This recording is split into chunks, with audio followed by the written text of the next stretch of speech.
What is the perfect morning skincare routine? Well, I'm going to show you what it is, and it's surprisingly very simple. My beauty, and today we're going to go over what is the perfect morning skincare routine. Now, if you're like most people, you go to the department store or the drugstore and you see so many products out there. And it's really hard to tell what works, what should you do, what shouldn't you do. I mean, there are people who are doing 20 steps in skincare just in the morning. Well, you don't have to do that. And today I'm going to go over with you a very simple but very effective morning skincare routine. And this is everything that you need to do from a holistic plastic surgeon's perspective. Now, I'm going to show you what products to use, but these are products that are in my skincare line, but I'm only showing that to you because they're the only ones I have in my office. So you can buy products on your own at the drugstore pretty inexpensively and still get great results. So let's go ahead and get started. So the first step that you need to do, not surprisingly, is to cleanse your skin. Now, not all cleansers are made equal. Do not use common bar soap on your face. This is something that a lot of people do, a lot of guys do. I used to do that myself. The problem with bar soap is it's very drying and it can leave a film on your skin. So instead you want to use a cleanser that is made for facial skin. And there are typically two types of cleansers to look for. If you've got oily skin, then you want to get rid of a little of that oil. You want to control that oil, and so I usually recommend using a foamy cleanser. So in my skincare line, we have one called the Marine Complex Cleanser, and I'll show it to you right here. So this is our Marine Complex Cleanser, and this is a foaming cleanser that can help to control oil in people who have oily skin. There are a lot of other foaming type cleansers on the market. If you're looking for one, that's what you want to look for. But if you're on the opposite side, if you've got more sensitive skin or if you have drier skin, then you want to look for a more hydrating or a more moisturizing type of a cleanser, a gentler cleanser. So in my skincare line, we have one called the Green Tea Cleanser.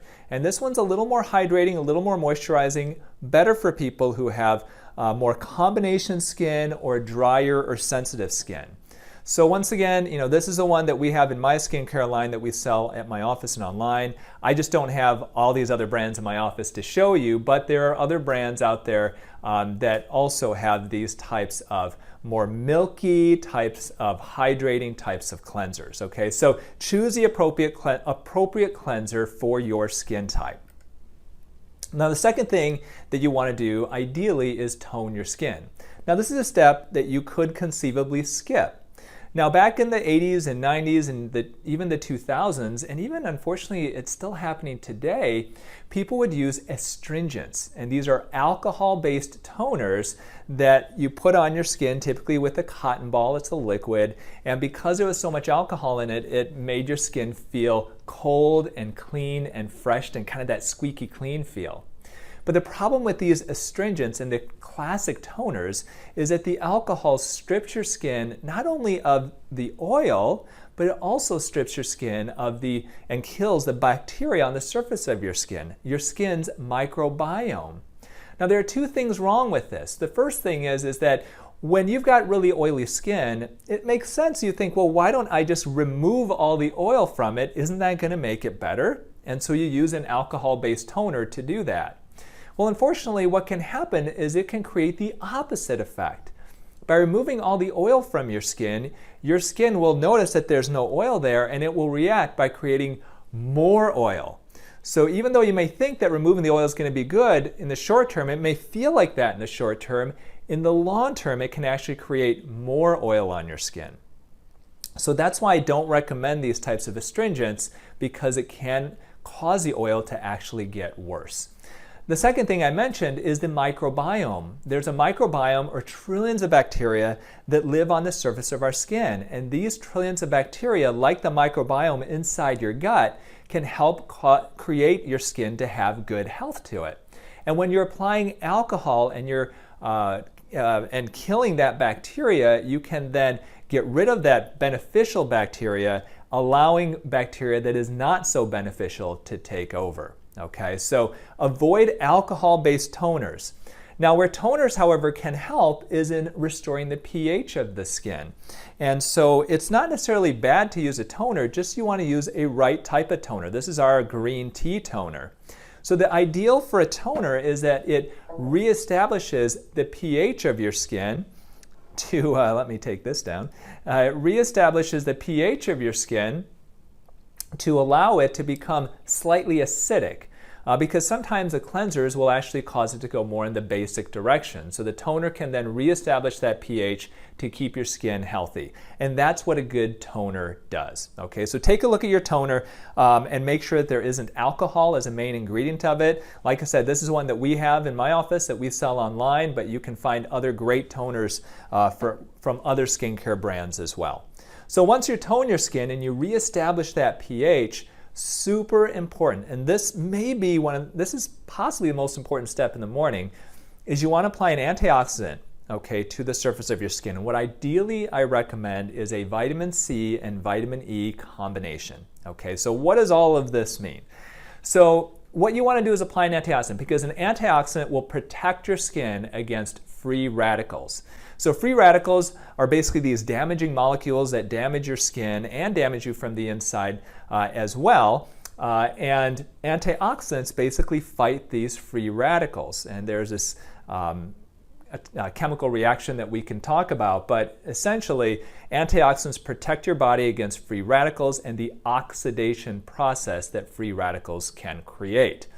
Now, the most common antioxidant that you can find is a vitamin C. Okay, make sure if you get vitamin C that it is in a container that doesn't allow light in. This is our vitamin C, vitamin E combination. It's called the CE antioxidant serum. And you can see it's in this amber bottle. Sometimes inexpensive vitamin C formulations can already be oxidized, and you take them out and they're already brown. And that means that it's oxidized, it doesn't work. So ideally you want to use a vitamin C that is in a amber type of a bottle or something that does not allow light in, because then you know that it's not going to be oxidized and it will still be effective. Now, studies show that if you combine vitamin C with vitamin E, you can get a synergistic antioxidant effect. And what this means is that by combining the two, the antioxidant effect is not the combination of the two, but it's much more than that. And that's why SkinCeuticals has a serum called the CE Ferulic that is super popular. We have ours called the CE Antioxidant Serum that's available online, and you can find other ones at the drugstore as well.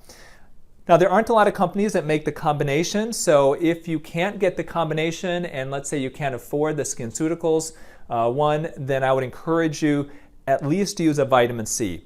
Most skincare companies have a vitamin C serum. Use that one. Even if you're not getting the E, you're still getting that powerful antioxidant for your skin. And then step 4 is you want to apply an eye cream. There are a lot of eye creams out there. Ideally, I recommend one with a minor amount of retinol to help with tightening the skin. One that will be good to moisturize your skin as well. So don't skip this step. And the final step is you want to apply a sunscreen. And ideally, you want it to have an SPF of 30 or more. And this is what the American Academy of Dermatology recommends. An SPF, a broad spectrum sunscreen greater than 30, will block 97% of the sun's rays. Now, important with sunscreen when you're talking about your face, you hear dermatologists and plastic surgeons, we recommend zinc oxide and titanium dioxide. These are physical sunblocks that work really well to block the UV rays from penetrating and getting to your skin. But the problem with these is that even if they are micronized, meaning put in small amounts, they still can leave a whitish hue on your skin. Now, if you're at the beach and you're applying it on your kids, good idea. Not a bad deal. If they've got a little bit of whitish hue on their skin, not a big deal. But if you're wearing this every day and you're at work and it causes your skin to look funny, then you may not want to do that. So look for products that contain avobenzone.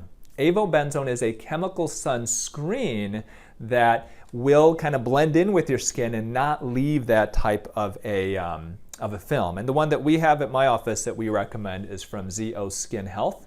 And this one is called the Smart Tone Sunscreen. The products that you want to avoid when you're talking about sunscreen are products that contain oxybenzone and octinoxate. These are known to be potential hormone disruptors, and they can disrupt the coral reefs as well. So stick with avobenzone sunscreen for the face. That way you can put makeup over it. You're not going to have that whitish hue. All right, so that is the perfect morning skincare routine. If you're looking for the perfect nighttime skincare routine, we're going to upload that video here within the next few days. If you've seen this a few days after my video has already come up, then it's probably already there, and we will leave it for you right now. Click right here.